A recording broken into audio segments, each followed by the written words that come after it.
up, Sauce Gang, and welcome back to the channel. Hot Sauce Beats here with another dope reaction for you. Well, happy Friday. The time has arrived, and I thought what better of a way to kick off the weekend than reacting to WILBUR SOOT's brand new Dream SMP lore. Now, he streamed this the other night, and I will give you guys a heads up. This is a lot different than anything we've ever seen from him before. It's basically like a short story. This lore is never going to be streamed, so what he did is he composed it into a short story. This is canon, and he's going to read it to us right now, and everything that happens in this 100% is canon. So it will affect the Dream SMP to come, his character, and the people involved as well. So I am beyond hyped for this, and I hope you enjoy the reaction. I don't know why I just said it like that, but please help support the channel by smashing that subscribe and like button. It's absolutely free and it greatly helps out the channel. But enough talking, let's get to reacting and roll that ball message. Hot Sauce Beats is finally here. Hot Sauce Beats is finally here. Eat, sleep, make beats. Eat, sleep, make beats. Hot Sauce Beats. Woo-hoo. It's time, Sauce Gang. Let's roll. Let's roll. I'm having a little bit of a moment to say hi. I should explain what's going on for those of you that missed it, because I've realized to assume everyone knows what's happening would be a bit, maybe a little bit presumptuous. So I've written out the next arc for Wilbur as a short story, which I'm going to read to you right now. I'm very nervous. Yeah, I was just about to say, he looks so nervous. A piece of fiction, pretty since I was like 15 or something. So yeah, I'm excited. I feel like we're about to get a Dream SMP lore bedtime story. I'm kind of excited. I won't waste much more time, but just know that it's been copied into a PowerPoint presentation. So they're gonna ruin the immersion for you a little bit, but it's in a PowerPoint presentation. So any errors I'll notice as they come in the PowerPoint. I'll try and read it off of this second screen I have if there's any mistakes. But yeah, we're ready, bro. Let's go. Ooh, I mean, we're getting lore, fam. This is crazy. It's weird, but I'm digging it. The Wilbur Van, Act 2, Stream 1. The view from the bottom of the ladder. No, it's a good plan, Wilbur, Tommy said, idly kicking at the sandy dirt around the burger van. Hold on, I just gotta get used to him reading, like, you know, he's gonna put inflection in his voice, being other, it's gonna take me a second to get used to. You just look like a dumbass building a road no one will use. He looked up and waited for a reaction. The afternoon was hot, and the sun was high in the sky. Wilbur sweltered as he placed meter upon meter of black, bubbling concrete powder into the desert sands. The thermostat was his enemy, and the city in the distance shimmered like a mirage. He's a good There was writer. a simple plan in his mind, to build a diversion away from Quackity to his burger van, a more appetizing meal for the tired wanderer in the deserts of Las Nevadas, served hot, medium rare, and non-fungible. The people would simply rejoice, flocking from far and wide, to get a taste of the succulent steak grilled with American cheese, crispy red onions, lettuce, and a single tomato. At least, he hoped it was. Wilbur had tried Las Nevadas burgers before, and they were good, very good in fact. Rambo would surely be able to compete, but he needed the correct marketing and to devote his energy to the right places. He would show Quackity who was really the mastermind figurehead. The only problem he faced was inaccessibility and infrastructure. And let's not forget, you had Rambo line Las Nevadas with TNT. So, and who knows if we're ever, maybe we'll hear something about that in here, or I don't know if they're ever gonna do anything with that lore. But Shut up, Tommy, he spat, kneeling as he smoothed out another air bubble from his road. People will use it. I asked around. Everyone said they'll come by from Wilburger. They just didn't know where it was. It's because they don't want you to fucking blow them up again, Tommy muttered. Wilbur chose to ignore this. It's because they don't want Quackity to have a monopoly, actually, Tommy. Wilbur was visibly exhausted despite little work progress. They understand the dangers of an uncompetitive economy. You're an uncompetitive economy, prick, Tommy retorted proudly, his smile wiping quickly off his face as Wilbur turned and looked up at him, his eyes casting daggers. What? Tommy whined. Jesus Christ, I'm so bored. You haven't even served a single burger in the entire time you've been doing this.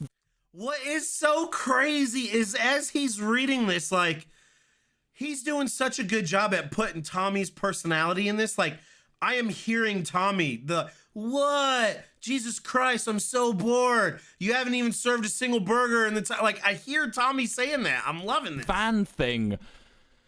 Wilbur paused his progress and dropped his weight onto both his palms pressed into the sand. Just get me more concrete, Tommy, he said quietly. Tommy did not respond. Wilbur turned his head sharply, squinted up into the sun behind Tommy's silhouette, and waited. The silhouette nodded and scampered back to the supply tent down the hill. It had been 4 hours, but felt like 10. At least a dozen scorpions had been disturbed in Wilbur's construction, and a king cobra almost brought a sour end to the efforts. But still, Wilbur... King Cobra? I ain't never seen no snake in Minecraft. I ain't seen no King Cobra in Minecraft. Persisted. The road would be phenomenal. Wilbur's jacket and socks sat in a damp, sweaty pile on the junction as he worked smoothing out a stubborn bulge on the edge of the road. Tommy brought him his concrete. Tommy also brought Wilbur a glass of water. Wilbur took both and said nothing. Tommy paused and walked quietly back to the van. Across the sands in the city, Quackity would watch Wilbur from atop the Needle restaurant. He wore a suit, no tie, and idly fiddled with a poker chip he took for his own during the casino's construction. He saw no threat in Wilbur's activities, so why did he still feel a twinge of stress in his temples whenever he would set up his next competitive venture? Why. Quackity could not determine whether it was guilt, jealousy, or simply annoyance at this proverbial fly buzzing round his soup. He chose to hatch a plan. Okay, I just gotta say real quick, I didn't know what to expect with this, right? Like, we all know Dream SMP lore. We watch the streams. It's fun. You get animatics, music, all of this stuff from it. I did not know what to expect to react, watch, listen to Wilbur Soot reading Dream SMP as like a story. I am loving this. I mean, it's, you know, you because you let your imagination, right? Like, if you know, if I wasn't doing reaction, I would have my eyes closed and I'd picture it, but no one wants to see this right here. You want to see my eyes. You want to see my eyes. You see, the mind has a strange way of making one want to react even in situations where to remain idle would benefit it. The mind always wants to throw water on the grease fire, pull up into an aerodynamic stool, and pick at the scab. Quackity always felt a desire to react to his nemesis. Wilbur would receive Quackity's summons not long after laying the halfway point of his road in the early evening. The irony that Wilbur would be invited inside into a cold Las Nevadas restaurant just as the sweltering sun crested over the hill and began disappearing into the horizon was not lost on him. He smiled and chuckled into a cough before hoisting to his feet and strolling up towards the city lights. Uh-oh. Wilbur thought the Las Nevadas skyline was bare, propped up haphazardly in the middle of a desert and held together with concrete and tape. There's not much that could be lost if a tornado swept through the entire place. He had written a poem about it before, while ignoring Rambu, who was talking about something he was far too interested in. I am the gilding of the gold. I am the painting of the lily. I am the crushing of the sand. I am the tirading tide of bland. I am the taunting silver light which penetrates and scars the sky. He's really good with words. I am the remnant hopes and dreams of all good men that come to die. I am the surgeon's chromium dagger. I am turgid Las Nevadas. Upon his arrival, it didn't take long for Wilbur and Quackity's discussion, however, to deteriorate into arguments. And for what? Wilbur shouted, on his feet, arms wide. You to overthrow me again? What? You want my van now? Here! He slammed a key on the table in the empty restaurant. Wilbur, I don't want your van, Quackity said calmly. Take my van! Wilbur, I don't want your van. A silence fell over the two, Wilbur breathing gently through gritted teeth. Neither of them knew it, but the Needle restaurant had just rotated its 5,000th time. Quackity had simply asked... I didn't realize, like, can't canonically that needle rotates. That's something I'm learning new. What he thought of the meal. This had progressed into arguments over the chef's competence, then Quackity's competence, then Wilbur's demeanor. All Quackity needed to ask is if he could take his coat from him. Well, what do you want? Wilbur queried, vaguely gesturing outwards towards other non-existent restaurant patrons. Huh? You have my money, you have my time, hell, I'd even say you have my attention. Quackity raised an eyebrow at Wilbur, and he paused. Which is a lot for me. He sunk back into his chair. An innocent onlooker would think Quackity was treating a homeless man to a nice meal. The plates were empty, but only Wilbur showed signs of having eaten. The puree stains sat stubbornly on the corners of his mouth and his shirt. Quackity had worn a serviette bib. You want my dignity? Wilbur opined. I don't want your dignity, Wilbur, Quackity responded, tersely now. Growing tired of Wilbur's insolence, he forcefully cracked a smile. Aside from your jacket for the cloakroom, I want your wisdom. Ooh. Oh, my wisdom. Wilbur was standing again. My wisdom! Well, how about you crack open my head with a meat tenderizer and scoop it all out? Wilbur also cracked a wry smile. Or a pickaxe? Sit down, Wilbur, Quackity snapped, and Wilbur sat. The thing is, running a nation is hard, began Quackity, Wilbur's eyes attempting a roll. You have a lot of people depending on you. They invest their lives, their time, and their future into your hands. It's a cliche, but they pay through blood, sweat, and tears. And I just don't think I can offer my people the best life on my own, he continued. Wilbur, I want to offer you a position. Whoa, whoa, whoa, whoa, whoa, whoa, whoa. I did not expect this. Like, at all. Like, they're essentially at war with each other. And originally, Quackity wouldn't even let Wilbur step foot in Las Nevadas. The sentence stirred Wilbur, and he finally seemed to have time to listen. You've proven you're not as volatile anymore. You're not a threat to me, and I think you're ready to re-enter government. Re-enter government? Asked Wilbur. What's the catch? If I... No catch, Quackity interrupted, placing a contract on the table. A handwritten parchment, checked, authorized, and checked again, in such a thorough way only Quackity could accomplish. Wilbur paused, and for the first time in a long time, began to feel humbled. I don't think I can govern your nation, Quackity, he said softly. I appreciate the respect you must have for me to put me in a position of power, but I just don't think my reputation would grant anyone the peace of mind you're looking for. I'd still be president, Quackity replied. But then I'd have to be behind the scenes. What trust could people put in the government if that comes out? You wouldn't be behind the scenes. I'm so confused right now. Like, What do you position? mean? Wilbur breathed, the words falling off his tongue and landing into a short silence. You'd be a figurehead as much as I, Quackity spoke slowly. We'd work together. You want another coalition? Wilbur asked. Big Q, I think if I were to be in power, I'd want to rule alone. Rule? There was a further pause. Quackity seemed just as confused as Wilbur for a moment before his eyes lit up and he chuckled.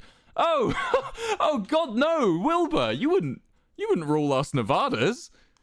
Wilbur's humbled expression began to fade. You'd be my vice president. Uh-oh. Hold on. We know Wilbur ain't gonna like that, right? Oh, vice president! Suddenly, the world came to an end, right in front of them. The words dropped like a guillotine, which sliced the entire SMP into two perfect halves. What a coincidence that the apocalyptic guillotine seemed to strike perfectly in the center of Wilbur's skull. And what a coincidence that only Wilbur seemed to see or feel it happen. That's what you brought me here for, Wilbur replied shakily, trying to contain his rage. You deem me a vice president? I deem you a qualified leader, yes, Quackity replied calmly. Do you understand how insulting your charity attempt is? I don't think it's insulting. Don't forget, I was once the vice president, Quackity chuckled. Yeah, well, I couldn't stoop that low. Wilbur slammed his fist on the table and stood up. Wilbur, you forget yourself, Quackity spat. Ha! Wilbur replied, mocking Quackity's intonation. Wilbur, you forget yourself. Quackity, you forget where you stand next to me. You are in my shadow. Act like it. Quackity's eyes furrowed.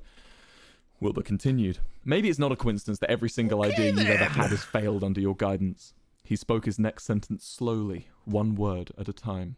You are a walking second-place medal. And yet you are the one who lost an election, even when you tried to rig it, Quackity snapped back, like a whip. Almost as soon as he'd finished his last word, Wilbur was struck out of his rage. Get out of my nation. You're kicking me out? Yes, leave. Damn. There was a pause. Wilbur glanced around the restaurant, taking in everything he could before his ejection. How about we organize a way for me to lead a branch of your government? Wilbur seemed to be begging. Quackity was unmoved. Any more words used on you would be a waste of both our time. Look, Quackity, you're a smart man, Quackity snapped. If you really valued my intelligence, you wouldn't need to remind me. I'll be out of your hair. You won't ever have to think about me again. I don't think about you at all, Quackity replied, and Wilbur's face plummeted. We know that's a lie, Quackity. You stress out over a lot of things and a lot of fell people. Across the room, only to be broken by a gentle squeak of the rotating cogs. Quackity shattered the silence like ice. Oh, Wilbur, how relaxing it must be to have a mind unburdened by embarrassment. The elevator pinged and opened in front of him. Through Wilbur's apparent numbing red mist, he somehow managed to navigate his index finger to the ground floor button, and after holding it for what an onlooker would deem a questionably long time, released it to a satisfying elevator ping. Tommy was waiting for him at the bottom of the restaurant, idly pouring sand between his two hands. Wilbur, how was it? He asked, standing up and walking towards him. Did you steal his eyes? I would have stolen his eyes, but I'm built different. Wilbur didn't really answer, staring past Tommy and towards a knocked-over outdoor patio chair covered in sand. I'm built different. He smiled, shook his head and replied, There's nowhere left to go but up. Act 2. Okay. The Wilbur van, Act 2. This is good, fam. This is the good. second stream horseplay. This is really good. Rambo. Wilbur, you're doing a great job, by the way. Great narrator. You're keeping us engaged. I'm liking this. Missed a lot from back home. Being on the outskirts wasn't all it was cracked up to be from Wilbur's persuasion. He missed his home, he missed Tubbo, and he missed Michael. Still, Rambo saw something in Wilbur. He saw a man trying his best to carve out a leg. And fam, another thing too. This is before Rambo died, 100%. So we're kind of going back in the past a little bit. A man at his lowest, trying to gain redemption. But unfortunately, he also saw a man with an insatiable pride. A man who was a living bomb about to explode. And scariest of all, he saw a bit of himself. Oh, wow.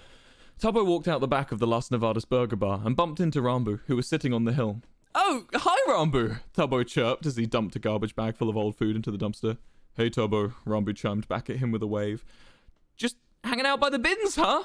"You know me." Rambo scratched his cheek. I'm a bins hanger out kind of guy.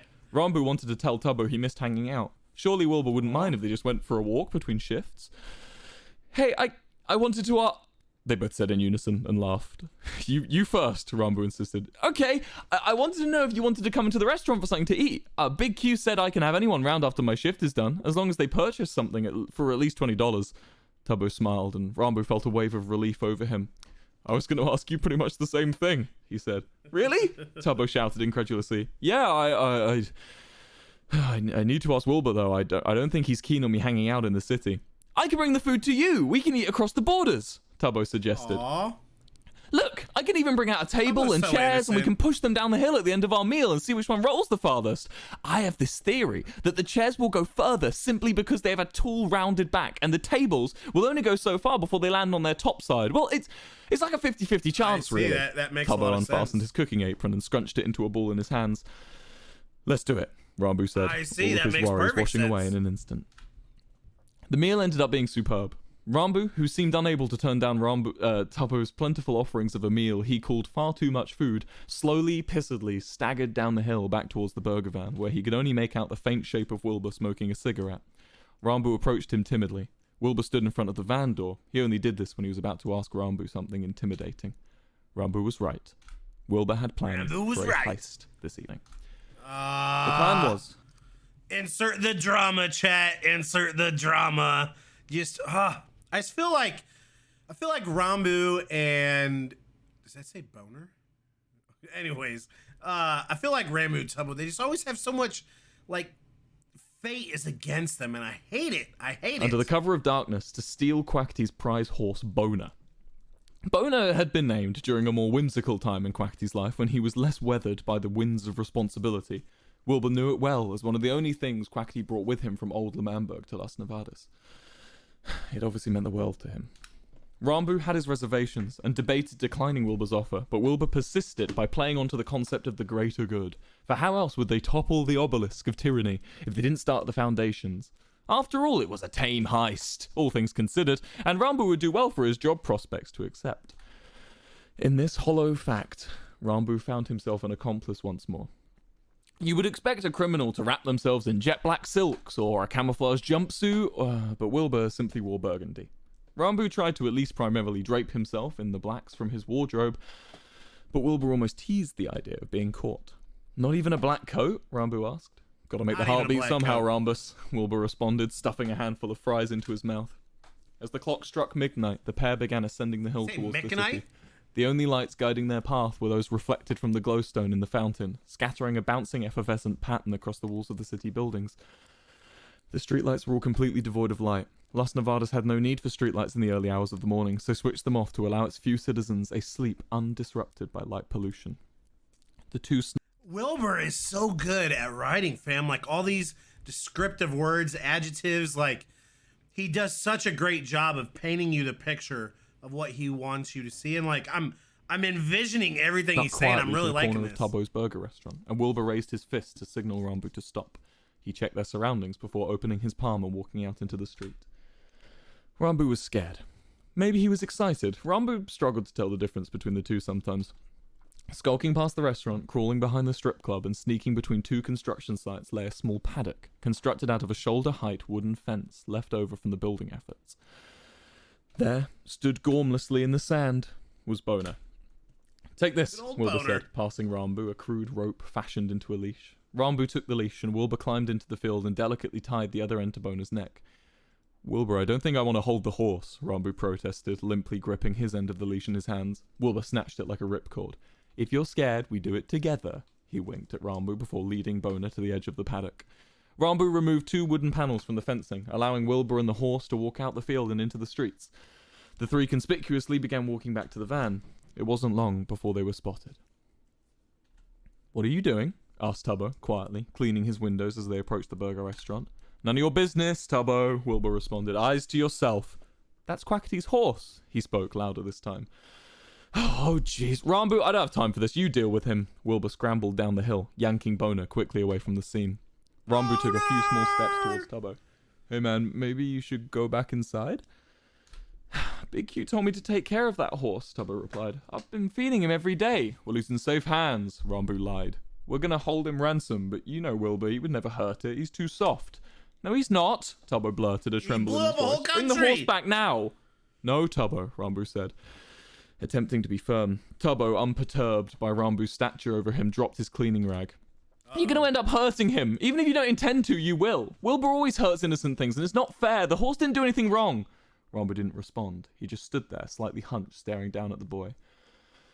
Rambu, make him bring the horse back, Tubbo begged quietly, his voice sounding trembly, diminished, and tired. No, Tubbo. I'm going to have to tell Big Q. Don't tell Big Q, Tubbo. It's for the greater good. Tubbo felt his rage build up inside him. Nothing Wilbur does is for the greater good. He takes, and everything is his own little mission of revenge. Can't you see? He's made you think you and him are alike, but you're not, Rambu. You're better than this. Rambu felt the fuse in him finally reach its payload. Uh-oh. Tubbo, he snapped. For God's sake, just give him a chance. I know I haven't always made the best decisions with who I trust, but this time I swear to you that things may not always be as bad as you think. I mean, people change, people get better, and if you never give them a chance to prove it, you'll be stuck hating everyone that's ever wronged you, and you won't have anyone left. A silence fell over the two. Tubbo's eyes began to wet, and he quickly turned around and walked away. Down the hill, Wilbur cheered and lit up another cigarette. Attaboy, Rhombus! He gloated. Rambu felt sick. Wilbur's a smoker, The next day, back in paradise on the outskirts of Las Nevadas, beneath the oak trees by the lake, Wilbur and Tommy's HQ was buzzing with light. A welding torch was scattering sparks like fireflies in the dark evening light as a very tired Tommy methodically lined redstone on the hard, rocky floor. Quackity would surely have seen it from his window in Las Nevadas. However, he was asleep, ready for his usual early morning rise. Tommy focused intently on his job, negating his exhaustion as much as possible, only letting his focus slip occasionally to quip something funny to You know what's crazy, chat, is like, this is something I'm pretty used to. Like, I listen to podcasts all day at work. I mean, that's literally all I do. So I just feel like this is like it's like a Dream SMP podcast, you know? And I just gotta, you know, I'm reacting to it for you, and we're just all having a good time here. I'm liking this. Like, I'm glad he did this, and we kind of get a little fill-in of the gaps that kind of were missed and didn't happen. So I'm really glad he's doing this. Wilbur enjoyed the company and laughed along, but fretted for the handiwork of Tommy's wiring. For if a single piece of the red powder was not connected properly, the entire circuit would break. Wilbur? Tommy asked with a whining inflection. Wilbur? Yes, Tommy, Wilbur responded, muffled by the welding mask strapped to his face. Tommy sniffed and wiped his nose on his forearm. How do you know this plan will work? It doesn't matter what plan I come up with, Wilbur replied. All Quackity wants to make sure is that I'm not winning. Wilbur's mind worked like a firework. He would have intense flashes of an idea and a storm-like energy coupled with it, but found it hard to maintain that energy further into his work. It was as if the two minds sat in his skull, one who sat dormant on a lounging recliner, sipping gently on a lemonade and watching the mess through two myopic windows. The other half sat at the helm. Fresh. Clueless, scared, but confident, occasionally the reclining mind would speak up and present an ingenious idea, then fall back to languor. The working mind would then slog the task. Nonetheless, he felt he had gotten this far in life by following his gut and chasing those storms. He had grown so accustomed to perseverance, the next time the firework bloomed, it would greet him as an old friend. This firework had bloomed in the form of vengeance. Wilbur had set up a marvelous trap. Rigged to an explosive device was a pressure plate, bending the wires in such a way as to only be triggered upon the plate's release, meaning the TNT would only detonate not when someone stands on top of it, but only when they step off of it afterwards. The plate was a stone one, meaning any person or creature could set the trap off. So why did you choose Quackity's horse? Tommy asked. Easy to get a hold of, Wilbur chuckled. Quackity doesn't really care about that horse. I'm just showing him a fraction of what I can do. Quackity's horse Boner obliviously chewed old carpet across the room from them, completely unaware he was about to be detonated because he is a horse that cannot speak English. But how do you know this for sure? Tommy asked. I just do, Wilbur answered, a little more sharply than usual. But you've said stuff like this before and it wasn't true. You've got a bit of a track record of lying, Tommy said. I've never lied to you, Wilbur spoke firmly. The atmosphere of fun and whimsy quickly drained from the room. I mean, Tommy began, that's not true. I've had so many people lie to me, including you. Wilbur shook his head. I've never lied to you. What about the pit? What about the stuff you said about Tubbo betraying us in Lamamberg? What about when you said no one would hurt Tubbo? Wilbur lifted his mask. If I truly believed it was the truth, does that make me a liar? Tommy thought for a moment. Well, not exactly, but that's the difference between me and Schlatt. That's the difference between me and Phil, and that's the difference between me and Quackity. Whoa. The sparks had stopped flying, so it was... Why the hatred towards Philza? I mean, well, I mean, I know they got a love-hate relationship, kind of, so... But did Phil ever lie to Wilbur? Like, was Phil canonically always in his life as his dad? So I don't know the backstory of them. It was impossible to make out Wilbur's facial expressions as he spoke. I have never lied to you, Tommy. I've been wrong, but I've never lied to you, Tommy. I won't lie to you. Do you trust me, Tommy? Because right now, I feel like you don't trust me. Do you These trust words, me, Wilbur Tommy? spoke. These words that have calmed the strongest men and built entire nations had no effect on Tommy anymore. They just made him a little frightened. Tommy had heard Wilbur speak like this many times, but it never got easier. He felt he had done something wrong simply by posing his point of view, and he felt like the antagonist when all he wanted was an answer. I trust you, Wilbur, he said quietly. Wilbur First brought mistake. his visor back down and carried on his work. After a long night, the trap was set. The two went to bed. Wilbur slept soundly and deeply whilst Tommy stayed awake.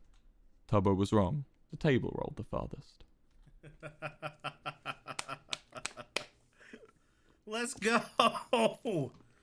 The Wilbur Van, This is Act good. 2, Stream 3, hitting on 16. Okay, so this was supposed to be 4 separate streams that just never happened. Wilbur wrote them up, and then again, so this is canon, fam. So after we read these, or I mean, it's already, he read them, but it's like official. So whatever happens in here is canonically part of the story, you know? Tommy left to go home early in the morning of the day of Wilbur's plan. It was a cold morning, but the summer sun had just started to evaporate the dew, leaving a humid mist in Tommy's wake as he walked up the half-finished highway and towards the forest leading into the Dream SMP. Tubbo also stirred early. Having had trouble sleeping the night prior, he decided to make use of his time and try to get work done. He donned his apron, cleaned the fries, Poor and Tubbo started and his Rambo. shift. It didn't matter, as no patrons even strolled past, but Tubbo forgot to flip the close sign to open.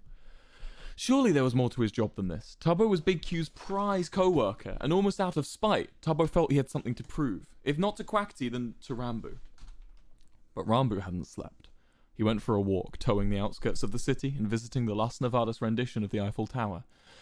No matter how hard he tried, he couldn't seem to switch his brain on. It was as if the morning humidity had permeated his skull, and every one of his thoughts simply disappeared into the fog as soon as they were made. He knew what they were doing was wrong. Wilbur awoke with a spring in his step.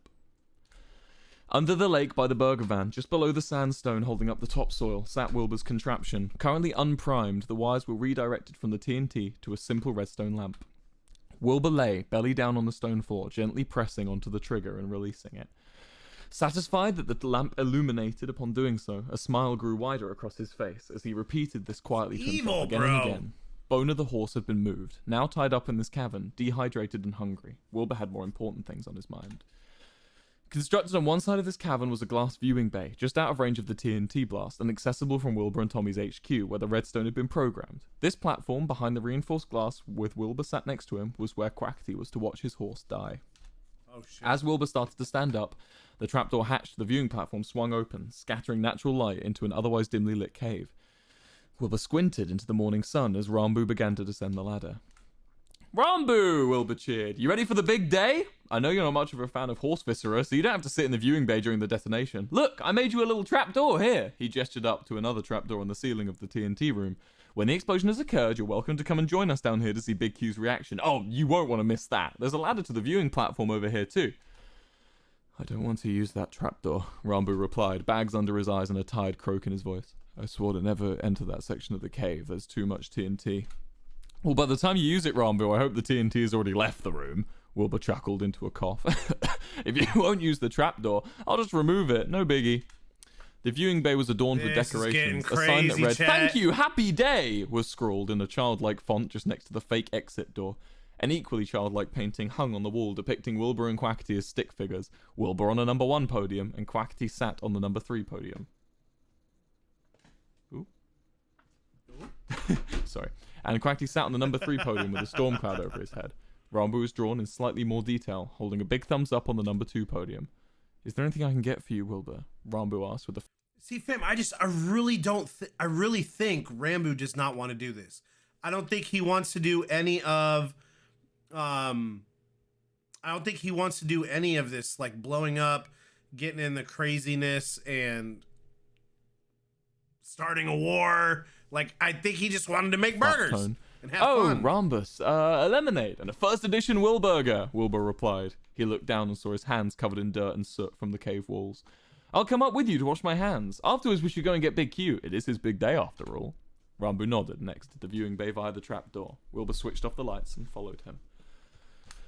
Quackity quietly sat in his office, listening to the methodic ticking of the grandfather clock by his door. It's about to get crazy! His work already finished by 8 a.m., he slowly sipped on a brandy and reclined his chair as far back as he could go without spilling it.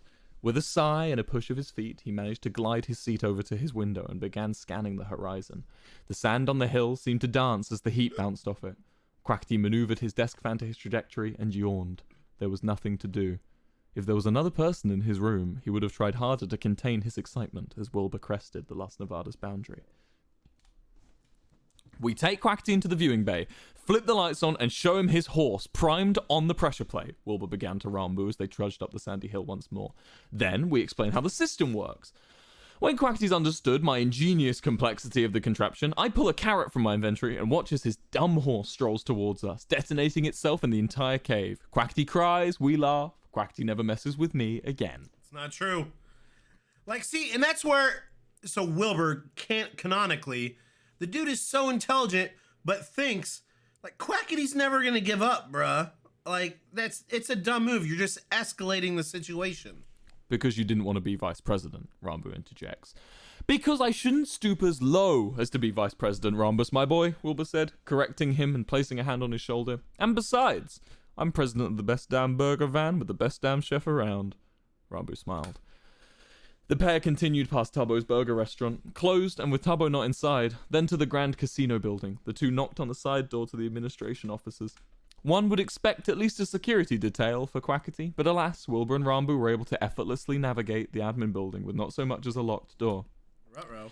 Reams and reams of documentation lined the corridors as filing cabinets seemed to be in short supply.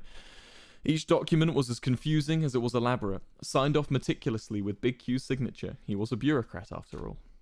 The pair approached a large mahogany door with a golden Q emblazoned on the front. The smell inside the room was so strong it penetrated the corridor they were standing in. Old books and cologne. A casino.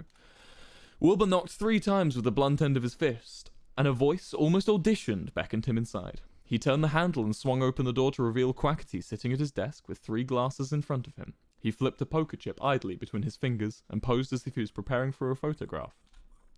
Wilbur contrasted the scene by immediately clearing phlegm from his throat. "Quackity, how are you?" Wilbur asked, taking in the scene.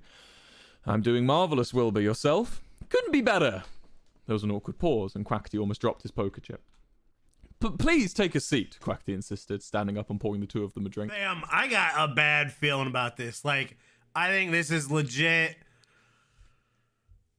And I'm trying to imagine, like, where we're going with, where we think we're going with the lore now, you know, after Rambu's dead and Dream's broken out. Like, I feel like this is happening to close a section of a story, but lead up to the next. So I'm trying to, like, see if there's, like, any Easter eggs or anything like that. I didn't think I'd see you back here so soon. No, I mean, me neither, but I just had to come in person. Is this about my offer? It still stands. I think you make a great vice president, Wilbur. Quackity offered with a smile. A vein bulged on Wilbur's forehead. I can't get that. That's not why I'm here, Quackity, and I think you know that, Wilbur said, cranking out the most realistic laugh he could manage. I actually have a gift for you. A gift? Quackity's eyes widened. Well, where is it? I'd love a gift. It's back in paradise, the burger van. At the burger van? Is it too big to carry? Oh, very much so, Wilbur responded with a smile. Come, he continued. Let's take you here now. Every part of Quackity's being could tell this was the most simple trap he'd ever seen. Wilbur was most likely aware of how suspicious he looked, but most likely didn't care. Okay, I'll bite, Quackity said, sitting back down. What's the catch? Come on. You gonna take me back and leave Rambo here to graffiti my office? I've seen your graffiti, Wilbur. It's not good. You need to use primers when you draw penises on our city walls. We can just wash them off otherwise. It took the janitors 5 minutes to... It's not graffiti, Wilbur interrupted. It's a gift, an actual real-life gift. I wanted to say sorry for snapping at you in the restaurant the other day. Wilbur almost sounded sincere, and for a moment, Quackity was intrigued. Wilbur only needed a moment, because 5 minutes later, the three of them were strolling back to the burger van, Quackity being flanked by the two of them, and Rambo not saying a word. Jesus, chat. The air was still. Birds seemed to leave the area around the van in anticipation of what was to come, and the sun dipped behind a patch of grey clouds just as the day was reaching its climax. Wilbur, despite designing the TNT to be the perfect distance from injuring himself or Quackity, failed to measure the distance between it and the van. He hoped instead his rough design under the water of the lake would allow protection for all the surface damage. He also failed to actually test if the redstone line was connected to the TNT, as he was too afraid of setting off the dynamite too early. As they approached the van, all of these thoughts danced in Wilbur's mind, and a single bead of sweat dripped down his head. His heart pounded in his chest, and he felt alive. Quackity! Wilbur tapped Big Q on the shoulder. Down there! Quackity looked down at the trapdoor inside the HQ and then back up to Wilbur.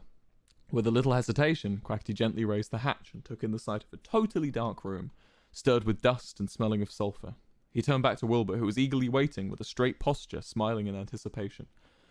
Quackity, never one to disappoint, descended the ladder into the darkness. Wilbur and Rambo followed behind and shut the trapdoor. Now, Quackity, Wilbur began, you may be wondering why I brought you here. I couldn't possibly guess, Wilbur, Quackity responded, the three of them being completely blind in the darkness. Well, I have to come clean, Wilbur continued. There is no gift, for you at least. Quackity's eyes rolled as he feigned surprise. I never saw this coming, he replied. You know your horse, Boner? Wilbur asked with a malicious grin. My horse? Quackity grew concerned. Well, yes, I know my horse. What have you done to my horse?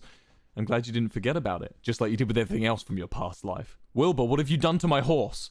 Don't worry, Quackity. It's not so much what I've done. No, rather what your horse is about to do to itself, Wilbur exclaimed with a manic laugh. He walked over to the wall and pulled the lever as suddenly the entire room was flooded with lamplight. A gentle hum overtook the background noise as the three men's eyes started to adjust to their new surroundings. There was no horse. Good. There stood on the primed pressure plate, scared as all hell, was Tubbo. I found your horse, Big Q, Tubbo said, a shake in his voice. I think he's on... Whoa, whoa, whoa, whoa, whoa, whoa, whoa, whoa, whoa, whoa, whoa. What?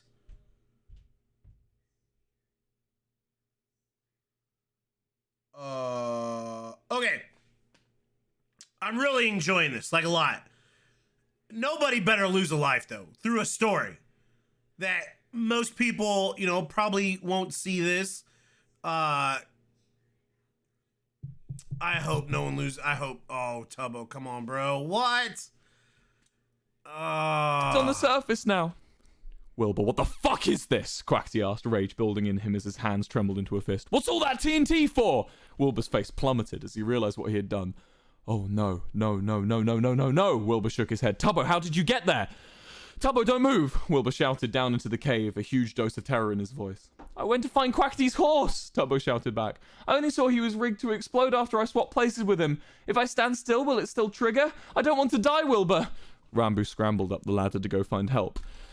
You won't die, Tubbo, it's fine, just stay still, I'm coming to get you, Wilbur said, placing his palm against the glass. Wilbur, what have you done? Quackity asked, shoving Wilbur up against the glass of the viewing platform. It creaked gently under their weight. You want to kill Tubbo to prove a point? You knew he'd come to my aid. Quackity, this isn't what I was intending. I was going to blow up your horse. Wilbur was interrupted as Quackity struck him in the stomach with a single punch. Wilbur recoiled with a groan and slumped down to his knees. Oh, Quackity, please, I can fix this, he stuttered. You've done enough, Quackity spat before reverting his attention to Tubbo. Tubbo, how can we get you out of there? Wilbur darted between Quackity's knees and picked up the fake exit door and hurled it at the glass, creating a small crack across its surface. Tubbo, I'm coming to save you, he yelled. Thank you, Wilbur, Tubbo stammered. Wilbur picked up the door again for another throw, but before he could even lift it, Quackity had tackled him to the ground. Oh, no, I said you've done enough, no. Wilbur, Quackity said, overpowering him, desperately struggling to pick up the door. This is getting really, really good, chat. Like, thoroughly impressed. Wilbur, the dude, he's just a creative genius, man. Like, shut up. Again, blood trickling down from his nose. Again, Quackity turned his attention to Tubbo. Tubbo, don't move. What can I do to help? I don't know, Big Q, Tubbo began. I guess you could drop water on the TNT? No, Wilbur exclaimed. The TNT will just explode the second the redstone circuit's broken. Oh, shit, You that's are right. a sick fuck, Wilbur, Quackity said, turning his attention back to the terrorist he was pinning down. You're a pathetic, spineless bastard. Shut up and help me then, Wilbur shouted. Start trying to break the glass. Quackity ignored him. Tubbo, how did you get in? We can just go over and get you out the way you came in. I don't remember, Big Q, Tubbo responded. I dug my way in. I think Boner got out that way. Quackity muttered something under his breath before releasing Wilbur from his grip and grabbing the door to launch one more time at the glass. Wilbur sprung to his feet and grappled the door, struggling to snatch it from Quackity's hands. Let me do this, Quackity. I got Tubbo into this mess. I'll get him out, Wilbur exclaimed, attempting to wrench the door out of Quackity's grasp. He's my citizen. I won't let a citizen of my government die to a terrorist, Quackity shouted back. Come on.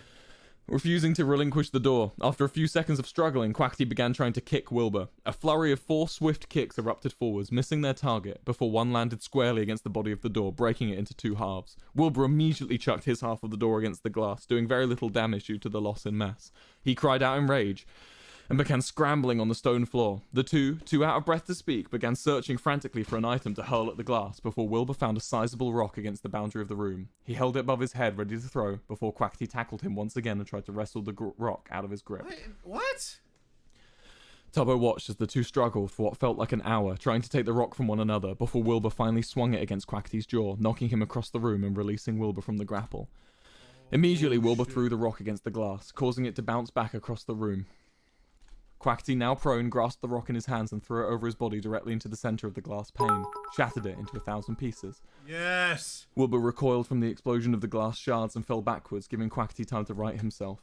Tubbo, just... Quackity began, panting out of breath before Wilbur launched himself against Quackity's knees once more, knocking him to the floor. You never cared about Tubbo. You just cared about your image, you maniac, Wilbur shouted, spitting blood as he attempted to pin Quackity's arms down. You just don't want anyone to know that you failed to protect the one person who still cares about you. Tubbo's my friend as much as he's my citizen. I'll protect him at any cost, Quackity responded before biting down hard on Wilbur's arm. Wilbur released his grip and Quackity easily stood up and began to swing his fist across the side of Wilbur's head. The viewing platform shook and erupted in a fistfight as the two violently attacked each other. Neither party seeming to get the upper hand. It's at this point Rambu broke through the rock above the cave, scattering grey sunlight into the room. Neither Quackity nor Wilbur saw him collapse into the room and walk up to an increasingly frightened Tubbo. Rambu placed a single foot onto the pressure plate, put a hand on Tubbo's shoulder and said, Tubbo, you need to move. I have a plan. Without hesitation, Tubbo scrambled.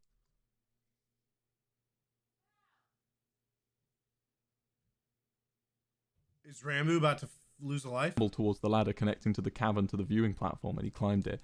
He turned back to look at Rambu, who smiled at him with the kind eyes he remembered, and Tubbo smiled back. Once Tubbo had ascended the ladder to safety and curled up in the corner, Rambu began to shout, Wilbur, Quackity! The two immediately stopped fighting and looked down at the new voice. Rambu stood firmly on the pressure plate. Rambu? Quackity said, a cold shot dragging down his spine. Where's... He looked at his left and saw Tubbo, curled up in the corner with his eyes firmly shut. It's okay, guys, Rambu began. Wilbur immediately began rushing to enter the main cave before Rambu raised a hand. Stop, please, he shouted. Don't come closer. Stay in the viewing platform. Rambu, I'll go find something heavy. Just stay there, Wilbur began, but was interrupted by Rambu shaking his head. I have an idea, he began, his words echoing around the cave. I know what to do. I know how to defuse the bomb and make you realize how frivolous this whole thing is. He smiled. Is he gonna teleport, right? Is he gonna do... Oh my god. But tell me, this Wilbur, is crazy. Quackity, the burgers were good, right? Yes, Wilbur answered, instantly reacting. They're the best, Rambu, and they'll continue to be the best. Let me get you out. No, Wilbur, I just wanted to know. But it was never about the burgers, was it? Rambu said. Rambu smiled. Rambu jumped. Searing flames and a violent burst of air was all that was left. For a change, the world really did end. Wilbur felt alive. What the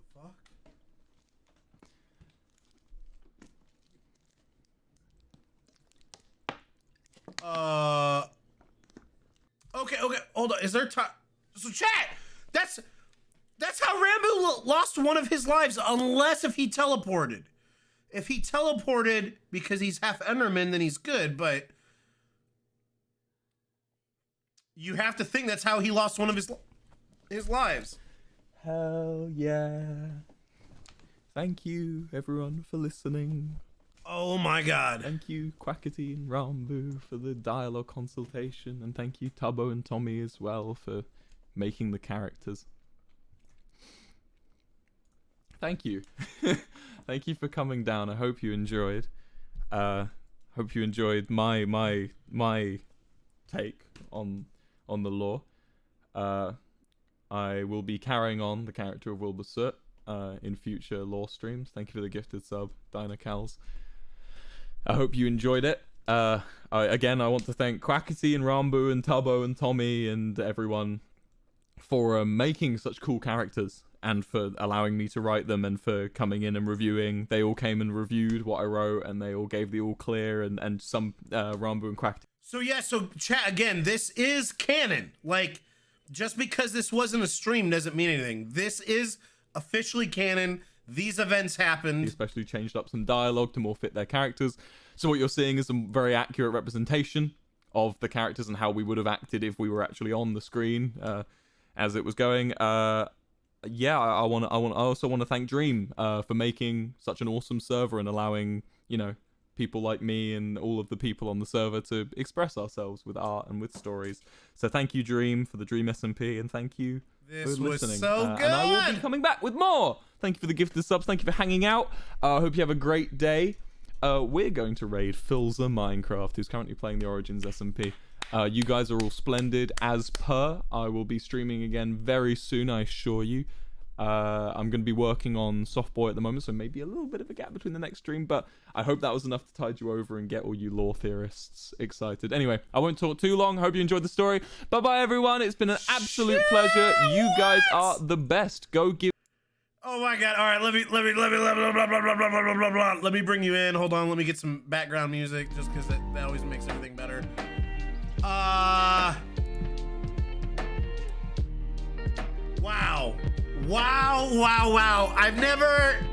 I haven't been this like intrigued from a story in a hot minute, chat. Wilbur, your writing is insane. It is just literally top notch. I mean, it really is. The way that he was explaining, you know, adding adjectives and painting you this picture of what was going on, what the settings was like, the temperature, it's hot, you know. And I mean, shit, man, Wilbur messed up again, bro. I mean, you got it right. You gotta assume.